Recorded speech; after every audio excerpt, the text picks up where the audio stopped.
കൊട്ടാരക്കരയിൽ ഒരു പ്രദേശത്ത് നിന്ന് കാണാതായ 2 പേരുടെ മൃതദേഹങ്ങൾ 2 ഇടങ്ങളിലായി കിണറ്റിനുള്ളിൽ കണ്ടെത്തി. കൈതക്കോട് സ്വദേശി 39 വയസ്സുള്ള സുജിത് മോന്റെയും കരിക്കോട് സ്വദേശി 59 വയസ്സുകാരൻ മണിയുടെയും മൃതദേഹങ്ങളാണ് കിണറ്റിൽ കണ്ടെത്തിയത്. സുജിത്തിനെ 4 ദിവസം മുൻപും മണിയെ 16 ദിവസം മുൻപുമാണ് കാണാതായത്.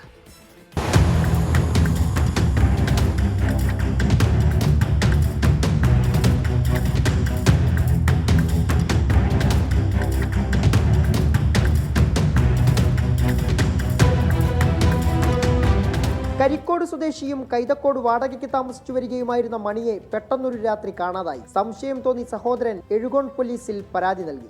മെമ്പറുമായിട്ട് സംസാരിച്ച് മെമ്പറുമായി കൊണ്ട് പോലീസ് സ്റ്റേഷനിൽ വിളിപ്പിച്ചു. ഇപ്പം ഫോണ് സ്വിച്ച് ഓഫ് ചെയ്ത് വെച്ചിരിക്കുന്ന രീതിയിലാണ്. ഫോൺ ചാർജിന് വെച്ചിരിക്കുകയാണ്. പക്ഷേ ചെരുപ്പ് എടുത്തിട്ടില്ല, കണ്ണാടി എടുത്തിട്ടില്ല, വേറെ ഒരു സാധനങ്ങളും എടുത്തിട്ടില്ല. ആളെ കാണാനില്ല. വേറെ ഇവിടെ പിടിവലി നടന്നതായിട്ടുള്ള ഒരു സംഭവങ്ങളോ ഒന്നും കാണാനുമില്ലായിരുന്നു.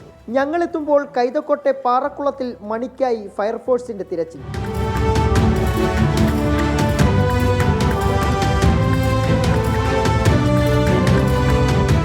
ഇതിനിടെ കൈതക്കോട് തന്നെ 2 കിലോമീറ്റർ മാറിയൊരു വീട്ടിലെ കിണറ്റിൽ മൃതദേഹം കിടക്കുന്നതായി വിവരം ലഭിച്ചു. ശനിയാഴ്ച മുതൽ കാണാതായ സുജിത്തിന്റെ മൃതദേഹമായിരുന്നു അത്. സാമ്പത്തിക തകർച്ചയും വിഷാദരോഗവും മൂലമുള്ള ആത്മഹത്യയെന്ന നിഗമനം. ഇതിനിടെ തുമ്പൊന്നും കിട്ടാതെ മണിക്കായുള്ള പാറമടയിലെ തിരച്ചിൽ അവസാനിപ്പിച്ചു. വൈകിയില്ല, മണിയുടെ വാടക വീടിന് സമീപമുള്ള പൊട്ടക്കിണറ്റിൽ മറ്റൊരു മൃതദേഹം കണ്ടെത്തി. മണിയുടേതെന്ന സ്ഥിരീകരിച്ചു.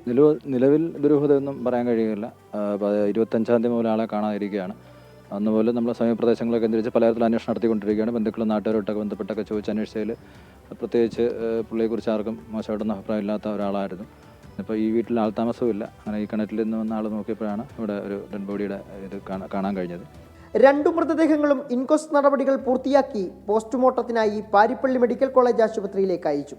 ഒരു പഞ്ചായത്തിൽ തന്നെ കാണാതായ 2 പേരുടെ മൃതദേഹങ്ങൾ മണിക്കൂറുകളുടെ വ്യത്യാസത്തിൽ കിണറുകളിൽ കണ്ടെത്തുന്നു. അതിൽ സുജിത്തിന്റെ മരണം ആത്മഹത്യയെന്ന് അനുമാനിക്കുമ്പോഴും മണിയുടെ മരണത്തിൽ ദുരൂഹതകൾ ബാക്കി. സുജിത് സുരേന്ദ്രൻ, 24 കൊട്ടാരക്കര.